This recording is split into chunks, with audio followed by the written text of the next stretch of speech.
Hello, welcome to my channel Ritu creations. ಈ ವಿಡಿಯೋದಲ್ಲಿ ನಾನು 5 ಎಂಬ್ರಾಯ್ಡ್ರಿ ಸ್ಟಿಚಸ್ನ ತೋರಿಸ್ಕೊಟ್ಟಿದ್ದೀನಿ. ಸೊ ಬನ್ನಿ ಯಾವುದು ಅಂತ ನೋಡೋಣ.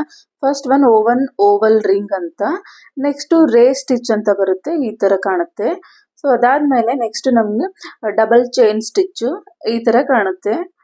ನೆಕ್ಸ್ಟ್ ಅದಾದ್ಮೇಲೆ ಸ್ಕ್ರಾಲ್ ಸ್ಟಿಚ್, ಇದು ಒಂಥರ ಥ್ರೆಡ್ ಸ್ಕ್ರಾಲ್ ಆಗಿರೋ ತರ ಬರುತ್ತೆ ಈ ಸ್ಟಿಚ್. ಅಂಡ್ ನೆಕ್ಸ್ಟ್ ಅದಾದ್ಮೇಲೆ ತುಲಿಪ್ ಸ್ಟಿಚ್ ಅಂತ ಬರುತ್ತೆ, ಈ ತರ ಕಾಣುತ್ತೆ. ಇದು ಒನ್ ಟೈಪ್ ಸಿಮಿಲರ್, ನಮ್ಗೆ ವೀಟರ್ ಸ್ಟಿಚ್ ತರಾನೇ ಬರುತ್ತೆ ಒಂದು ಸಿಮಿಲರ್ ಆಗಿ. ಸೊ ಬನ್ನಿ ಇವಾಗ ಹೇಗೆ ಹಾಕೋದು ಅಂತ ನೋಡೋಣ. ಫಸ್ಟ್ ಒಂದು ರೇ ಸ್ಟಿಚ್ಚು. ಈ ಸ್ಟಿಚ್ ಹಾಕೊಳ್ಳೋದಕ್ಕೆ ಇಲ್ಲಿ ನಾನು ಎಂಬ್ರಾಯ್ಡ್ರಿ ಥ್ರೆಡ್ ತಗೊಂಡಿದ್ದೀನಿ. ಈ ತರ ಒಂದು ಪಾಯಿಂಟ್ ಅಲ್ಲಿ ಸ್ಟಾರ್ಟ್ ಮಾಡಿ, ಏನಿಲ್ಲ ಇದು ತುಂಬಾ ಈಸಿ ಸ್ಟಿಚ್. ಜಸ್ಟ್ ಈ ತರ ಲೈನ್ಸ್ ಹಾಕೊಂಡು ಹೋಗ್ಬೇಕಾಗುತ್ತೆ. ಅಂಡ್ ಈ ತರ ಫಸ್ಟ್ ನಾನು ಇಲ್ಲಿ ಒಂದು ಸ್ಮಾಲ್ ಲೈನ್ ಈ ತರ ಹಾಕೊಂಡಿದ್ದೀನಲ್ವಾ, ನೆಕ್ಸ್ಟ್ ಒಂದು ದೊಡ್ಡ ಲೈನ್ ಹಾಕೊಳ್ಳಿ. ಎರಡು ಸ್ಟ್ರೇಟ್ ಆಗಿರ್ಬೇಕು. ಅಂಡ್ ನೆಕ್ಸ್ಟ್ ಅದಾದ್ಮೇಲೆ ಸೈಡ್ಗೆ ಈ ತರ ಸ್ಟಿಚ್ ಬರೋ ತರ ಒಂದ್ ಸೈಡ್, ಈ ರೈಟ್ ಸೈಡ್ ಮತ್ತೆ ಲೆಫ್ಟ್ ಸೈಡ್ ಎರಡು ಕಡೆನೂ ಸ್ಟಿಚ್ ಬರಬೇಕು. ಈ ತರ ಸ್ಟ್ರೇಟ್ ಕ್ರಾಸ್ ಆಗಿ ನೋಡಿ, ಈ ತರ ಹಾಕ್ತಿದ್ದೀನಲ್ವಾ, ಸೇಮ್ ಈ ತರ. ಇಲ್ಲಿ ನಾನು ಕೆಳಗಡೆ ಒಂಥರ ಸ್ಟೆಮ್ ಬರುತ್ತೆ, ಮೇಲೆ ಒಂಥರ ಗ್ರಾಸ್ ತರ ಬರುತ್ತೆ. ಲುಕ್ ನೋಡಿ ಗೊತ್ತಾಗುತ್ತೆ. ಫಸ್ಟ್ ಇದು ಸ್ಟಿಚ್ ಹಾಕಿದ್ಮೇಲೆ ನೋಡಿ ಈ ತರ ಬರುತ್ತೆ.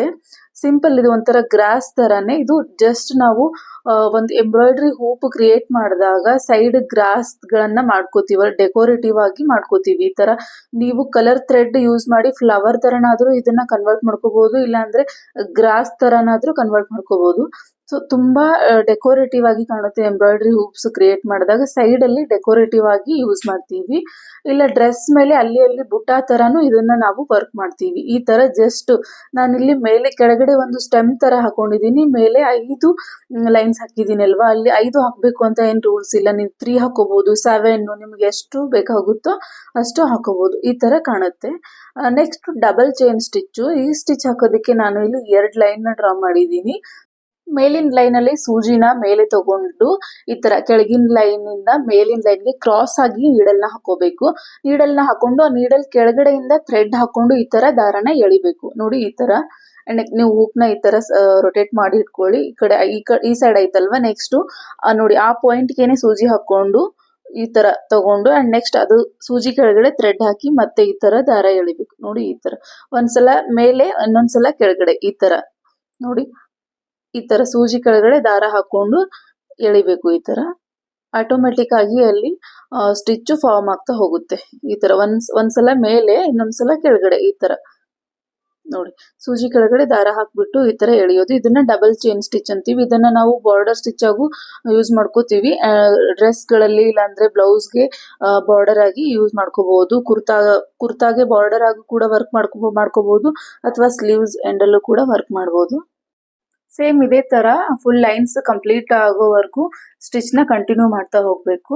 ಈ ತರ ಒಂದ್ಸಲ ಈ ಕಡೆ ಅಂಡ್ ಇನ್ನೊಂದ್ಸಲ ಈ ಕಡೆ, ಜಸ್ಟ್ ನೀಡಲ್ ಕೆಳಗಡೆ ದಾರ ಹಾಕಿ ಎಳಿಬೇಕು.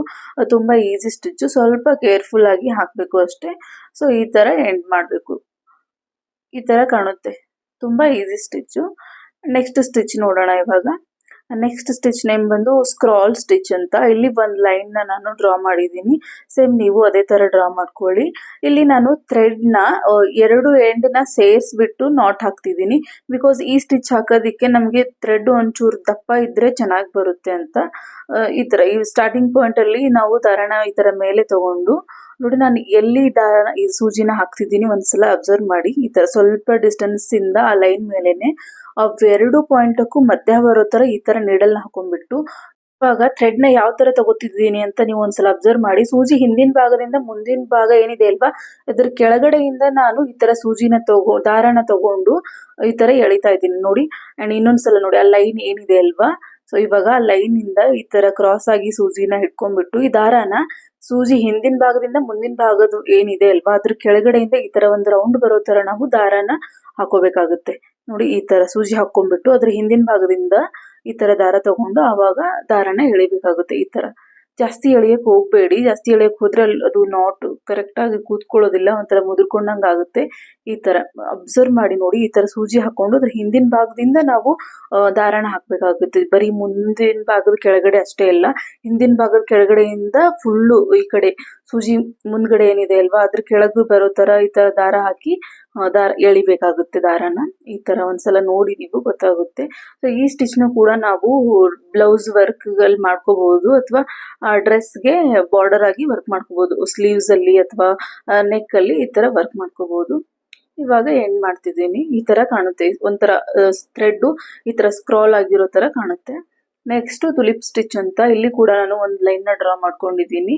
ಒಂದು ಲೈನ್ನ ಡ್ರಾ ಮಾಡ್ಕೊಂಡ್ಬಿಟ್ಟು ಸ್ಟಾರ್ಟಿಂಗ್ ಪಾಯಿಂಟಲ್ಲಿ ಇವಾಗ ಸೂಜಿನ ಮೇಲೆ ತೊಗೊಂಡ್ಬಿಟ್ಟು ಇಲ್ಲೇನಿಲ್ಲ ಸೇಮ್ ಚೈನ್ ಸ್ಟಿಚ್ ಹಾಕ್ತೀವಲ್ವ ಆ ಥರ ಇಲ್ಲಿ ಒಂದು ಸ್ಮಾಲ್ ಚೈನ್ ತೊಗೊಳ್ಳಿ. ಫಸ್ಟು ಈ ಥರ ಚೈನ್ ಹಾಕೊಂಡ್ಬಿಟ್ಟು ಇವಾಗ ಒಂದು ಸ್ವಲ್ಪ ಒಂಚೂರು ಡಿಸ್ಟೆನ್ಸಲ್ಲಿ ಒಂದು ಸ್ಟಿಚ್ ಹಾಕ್ತಿದ್ದೀನಿ, ಈ ಥರ ಸ್ಟ್ರೇಟ್ ಲೈನ್ ಬರೋ ಥರ. ಆ್ಯಂಡ್ ನೆಕ್ಸ್ಟ್ ಅದಾದಮೇಲೆ ನೋಡಿ ಆ ಚೈನ್ ಪಕ್ಕದಲ್ಲಿ ಈ ಥರ ಸೂಜಿನ ಮೇಲೆ ತೊಗೊಂಡ್ಬಿಟ್ಟು ಆ ಲೈನ್ ಏನಿದೆ ಅಲ್ವಾ ಅದ್ರ ಕೆಳಗಡೆ ನಾವು ಸೂಜಿನ ಪಾಸ್ ಮಾಡಿ ಸೇಮ್ ಇದಕ್ಕೆ ಸ್ಟ್ರೈಟ್ ಆಗಿ ಬರೋ ಥರ ನಾವು ಇಲ್ಲಿ ಸೂಜಿನ ಟಕ್ ಮಾಡಬೇಕು. ಈ ಥರ ಬರುತ್ತೆ ಈ ಸ್ಟಿಚ್ಚು, ಗೊತ್ತಾಗ್ತಿರ್ಬೋದು ನಿಮಗೆ. ನೆಕ್ಸ್ಟ್ ನಾವು ಅದೇ ಪಾಯಿಂಟಲ್ಲಿ ಮತ್ತೆ ದಾರನ ಮೇಲೆ ತೊಗೊಂಡು ಒಂದು ಚೈನ್ ಹಾಕ್ಕೋಬೇಕು. ಫಸ್ಟು ಚೈನ್ ಹಾಕ್ಕೊಂಡು ಆದಮೇಲೆ ಸ್ಮಾಲ್ ಸ್ಟಿಚ್ ಹಾಕ್ಕೊಳ್ಳಿ ಪಕ್ಕದಲ್ಲಿ. ಆ್ಯಂಡ್ ನೆಕ್ಸ್ಟು ಆ ಚೈನ್ ಪಕ್ಕ ಸೂಜಿನ ಮೇಲೆ ತಗೊಂಡು ಆ ಸ್ಟಿಚ್ ಒಳಗಡೆಯಿಂದ ನಾವು ಸೂಜಿನ ಪಾಸ್ ಮಾಡಿ ಇಲ್ಲಿ ಸೂಜಿನ ಕೆಳಗಡೆ ತಗೊಳ್ಳಿ. ಈ ಥರ ಸೇಮ್ ಅದೇ ಥರ ನೀವು ಆ ಲೈನ್ ಫುಲ್ ನಿಮ್ಗೆ ಎಷ್ಟು ಸ್ಟಿಚ್ ಬೇಕು ಅಲ್ಲಿ ತನಕ ಕಂಟಿನ್ಯೂ ಮಾಡ್ತಾ ಹೋಗಬೇಕು. ಏನಿಲ್ಲ, ಜಸ್ಟ್ ಆ ಲೈನ್ ಕೆಳಗಡೆ ಇವಾಗ ನಾವು ಸೂಜಿನ ಪಾಸ್ ಮಾಡಿ ಇಲ್ಲಿ ಟಕ್ ಮಾಡಿ ಎಂಡ್ ಮಾಡ್ತೀವಿ. ಇದೇ ಥರ ನೀವು ಕಂಟಿನ್ಯೂ ಮಾಡ್ತಾ ಹೋಗಿ. ಈ ಸ್ಟಿಚ್ ಕೂಡ ನಾವು ಬಾರ್ಡರ್ ಸ್ಟಿಚ್ ಆಗಿನೇ ಯೂಸ್ ಮಾಡ್ಕೋತೀವಿ. ಆಲ್ಮೋಸ್ಟ್ ಎಲ್ಲ ಸ್ಟಿಚಸ್ಸು ಕೂಡ ಬಾರ್ಡರ್ ಸ್ಟಿಚ್ ಆಗಿ. ಬಾರ್ಡರ್ ಸ್ಟಿಚ್ ಅಂದರೆ ನಿಮಗೆ ಅರ್ಥ ಆಗ್ತಿರ್ಬೋದು, ಬ್ಲೌಸ್ದು ನೆಕ್ ಲೈನ್ ಏನಿದೆ ಅಲ್ವಾ, ನೆಕ್ ಲೈನು ಅಥವಾ ಡ್ರೆಸ್ದು ನೆಕ್ ಲೈನು ಮತ್ತು ಸ್ಲೀವ್ಸ್ ಎಂಡಲ್ಲಿ ಎಲ್ಲ ವರ್ಕ್ ಮಾಡ್ತೀವಲ್ವ, ಇದು ಆ ಥರ ಎಲ್ಲ ವರ್ಕ್ ಮಾಡೋ ಸ್ಟಿಚ್ಗೆಲ್ಲ ಬಾರ್ಡರ್ ಸ್ಟಿಚ್ ಅಂತಾನೆ ಹೇಳ್ತೀವಿ.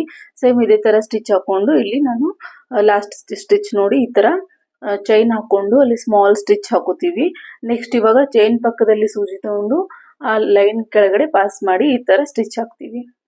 ನೋಡ್ತಿರ್ತೀರಲ್ಲ ಎಷ್ಟು ಚೆನ್ನಾಗಿ ಕಾಣುತ್ತೆ ಸ್ಟಿಚ್ಚು. ಆ್ಯಂಡ್ ನೆಕ್ಸ್ಟು ಇವಾಗ ಓವಲ್ ರಿಂಗ್, ಇದು ಫ್ಲವರ್ ಬರುತ್ತೆ. ನಾನು ಈ ತರ ಡಾಟ್ ಲೈನ್ಸ್ ಏನ್ ಹಾಕಿದೀನಲ್ವಾ, ಸೇಮ್ ಅದೇ ತರ ನೀವು ನೀವು ಕೂಡ ಪೆನ್ ಇಂದ ಮಾರ್ಕ್ ಮಾಡ್ಕೊಳ್ಳಿ. ಅಲ್ಲಿ ನಾನು ಯಾವ ತರ ಮಾಡ್ಕೊಂಡಿದ್ದೀನೋ ಸೇಮ್ ಅದ್ರ ಮೇಲೇನೆ ನಾವು ಸ್ಟಿಚ್ ಹಾಕ್ಬೇಕು. ಈ ತರ ಜಸ್ಟ್ ರನ್ನಿಂಗ್ ಸ್ಟಿಚ್ ಹಾಕೊಳ್ಳಿ.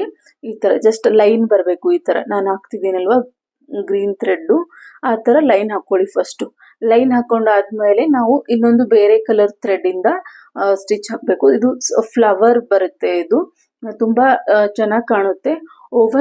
ಓವಲ್ ರಿಂಗ್, ಕನ್ಫ್ಯೂಸ್ ಆಗಬೇಡಿ. ಈ ತರ ಓವನ್ನು, ವೆಬ್, ಓವಲ್ಲು ಈ ತರ ಎಲ್ಲ ತುಂಬಾ ಒಂದು 3-4 ಫ್ಲವರ್ ಸೇಮ್ ಇದೇ ನೇಮ್ ಅಲ್ಲೇನೆ ಬರುತ್ತೆ, ಬಟ್ ಒಂಚೂರು ಡಿಫ್ರೆನ್ಸ್ ಇರುತ್ತೆ ನೀವು ಅಬ್ಸರ್ವ್ ಮಾಡಿ ನೋಡಿದಾಗ. ನೆಕ್ಸ್ಟ್ ಇವಾಗ ಬೇರೆ ಥ್ರೆಡ್ ತಗೊಳ್ಳಿ. ಬೇರೆ ಥ್ರೆಡ್ ತಗೊಂಡು ನೀವು ಯಾವ ಪಾಯಿಂಟ್ ಅಲ್ಲಾದ್ರೂ ಸ್ಟಾರ್ಟ್ ಮಾಡ್ಬೋದು. ಈ ತರ 2 ಲೈನ್, ಸ್ಟ್ರೇಟ್ 2 ಲೈನ್ ಏನಿರುತ್ತಲ್ವಾ, ಜಸ್ಟ್ ಆ ಲೈನ್ ಕೆಳಗಡೆ ನಾವು ಈ ತರ ನಿಡಲ್ನ ಪಾಸ್ ಮಾಡ್ಕೊಂಡು ಹೋಗ್ಬೇಕಾಗುತ್ತೆ. 2 to 3 ಟೈಮ್ಸ್ ಈ ತರ ನಾವು ನೀಡಲ್ನ ಪಾಸ್ ಮಾಡ್ತಾ ಹೋದಾಗ ಅಲ್ಲಿ ನಮಗೆ ಓವಲ್ ಶೇಪ್ ಅಲ್ಲಿ ಫ್ಲವರ್ ಪೆಟಲ್ ಸಿಗುತ್ತೆ. ಸೊ ಆ ತರ 5 ಪೆಟಲ್ ಸೇರಿದಾಗ ಒಂದು ಫ್ಲವರ್ ಆಗುತ್ತಲ್ವಾ, ಸೇಮ್ ಒಂದು ಫ್ಲವರ್ ತರ ನಮ್ಗೆ ಇಲ್ಲಿ ಕಾಣುತ್ತೆ. ಈ ತರ ಇಲ್ಲಿ ಜಸ್ಟ್ ಆ 2 ಲೈನ್ ಕೆಳಗಡೆ ನಾವು ಈ ತರ ಥ್ರೆಡ್ ನ ಪಾಸ್ ಮಾಡ್ತಾ ಹೋಗ್ಬೇಕು. ಈ ತರ ಒಂದು ಓವಲ್ ಶೇಪ್ ಅಲ್ಲಿ ಪೆಟಲ್ ಸಿಗುತ್ತೆ ನೋಡಿ. ಈ ತರ ನಾನು ಇಲ್ಲಿ 3 ಸಲ ಥ್ರೆಡ್ ನ ಪಾಸ್ ಮಾಡಿದ್ದೀನಿ. ಸೊ ಈ ತರ ನಿಮಗೆ 2 ಸಲನಾದ್ರೂ ಮಾಡ್ಬೋದು ಅಥವಾ 3 ಸಲ, ಅದಕ್ಕಿಂತ ಹೆಚ್ಚಿಗೆನೂ ಮಾಡ್ಬೋದು. ದೊಡ್ಡದು ಬೇಕಾದ್ರೆ ಜಾಸ್ತಿ ಟೈಮ್ ಈ ತರ ಪೆಟಲ್ನ ದೊಡ್ಡದು ಮಾಡ್ಕೊಳ್ಳಿ.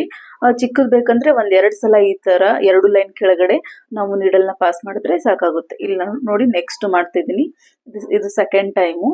ಅಂಡ್ ಇವಾಗ ಇನ್ನೊಂದ್ಸಲ, ಇದು ಥರ್ಡ್ ಟೈಮ್. ಇವಾಗ ಇಲ್ಲಿ ನಾವು ಎಂಡ್ ಮಾಡ್ಕೊಂಡು ನೆಕ್ಸ್ಟ್ ಇನ್ನೊಂದು ಪೆಟಲ್ಲು ಈ ತರ ಏನಿಲ್ಲ, ಜಸ್ಟ್ ಲೈನ್ ಕೆಳಗಡೆ ನಾವು ನೀಡಲ್ನ ಪಾಸ್ ಮಾಡ್ತಾ ಹೋಗ್ಬೇಕು. ಇದು ಫ್ಲವರು ಎಂಬ್ರಾಯ್ಡ್ರಿ ಹುಕ್ ಕ್ರಿಯೇಟ್ ಮಾಡಿದಾಗ ಈ ತರ ಫ್ಲವರ್ನ ಯೂಸ್ ಮಾಡ್ಕೋಬಹುದು. ಇಲ್ಲಾಂದ್ರೆ ಕುರ್ತಾಗಳಲ್ಲಿ ನೀವು ಬುಟ್ಟ ತರ ಕೂಡ ಈ ಫ್ಲವರ್ನ ಯೂಸ್ ಮಾಡ್ಕೋಬಹುದು. ಇಲ್ಲಾಂದ್ರೆ ಜಸ್ಟ್ ನಾವು ಪೆಟಲ್ನ ಕೂಡ ನಾವು ಅಲ್ಲಿ ಬುಟ್ಟ ತರ ಹಾಕೋಬಹುದು ಡ್ರೆಸ್ ಮೇಲೆ, ತುಂಬಾ ಬ್ಯೂಟಿಫುಲ್ ಆಗಿ ಕಾಣುತ್ತೆ. ಇದೇನು ನಾನು ಯೂಸ್ ಮಾಡ್ತಿದ್ದೀನಲ್ವಾ ಥ್ರೆಡ್, ಇದು ಡಬಲ್ ಶೇಡ್ ಥ್ರೆಡ್.